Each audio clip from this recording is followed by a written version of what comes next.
Programme at the think tank Chatham House. Thanks very much for speaking to us. The alliance between the Houthis and Saleh was always one of tactical convenience, wasn't it? They never really trusted each other, but did you ever expect it to end like this? Absolutely. This was a marriage of convenience between two groups who never trusted one another, never liked one another, and had a seriously dark history. So Saleh reportedly, allegedly, had ordered the killing of the Houthi movement's founder, Hussein al-Houthi, in 2004.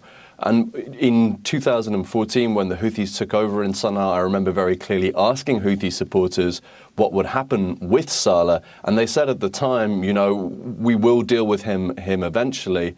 This was inevitable. The surprise has been the timing that it's happened now. And in many ways, it's a demonstration from the Houthi side and from the Saleh side that they didn't believe the front lines in the war were going to change anytime soon, and that they were in a position of strength in the case of the Houthis, such that they'd be able to win the internal battle and maintain the front lines in the rest of the war. So it doesn't really affect the Houthis that much, in the sense that, from what you're saying, they will be able to consolidate control over territory that they have. What about Saleh's side and his loyalists? Well, that's the big question here. One argument is that Saleh gave it everything he got, that we saw the extent of his ability to fight back against the Houthis, and he was weaker than he appeared. Another argument is that there's more to come. But I think the big thing here was there was probably an expectation that the Saudi-led coalition, the Yemeni troops fighting on the other side, would enter on behalf of Saleh and would help overstretch the Houthis and create an internal dynamic that would allow them to be beaten. That didn't really happen. We've seen airstrikes in Sana'a, but again on the key front lines, no major push.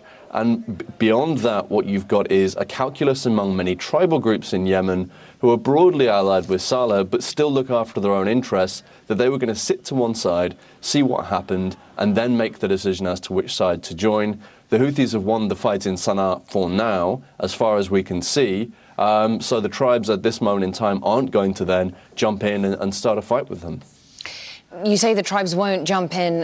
They're not necessarily spoiling for a fight now, but we've had fighting talk from Hadi calling for everyone to rise up against the Houthis. That in itself is nothing new, but could there be an intensified battle for Sana'a?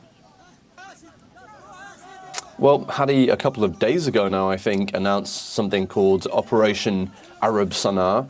We've seen no real movement there. He's called for an uprising against the Houthis in the past, and his language has shifted dramatically. He described Saleh as a martyr, talked about Saleh's forces as the national army earlier today. But this is what we expect from Hadi.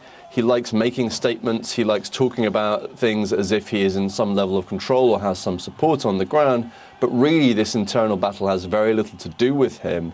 And the big question, again, is whether not so much Hadi, but the senior general on the anti-Houthi side, Ali al-Ahmar, will order his men into battle and try and move into Sana'a. And if that were to happen, we could see really bloody, nasty battles breaking out. But again, we haven't seen any indication that that's happening right now. He is the man to watch. Thank you very much, Peter Salisbury, putting that all into context for us.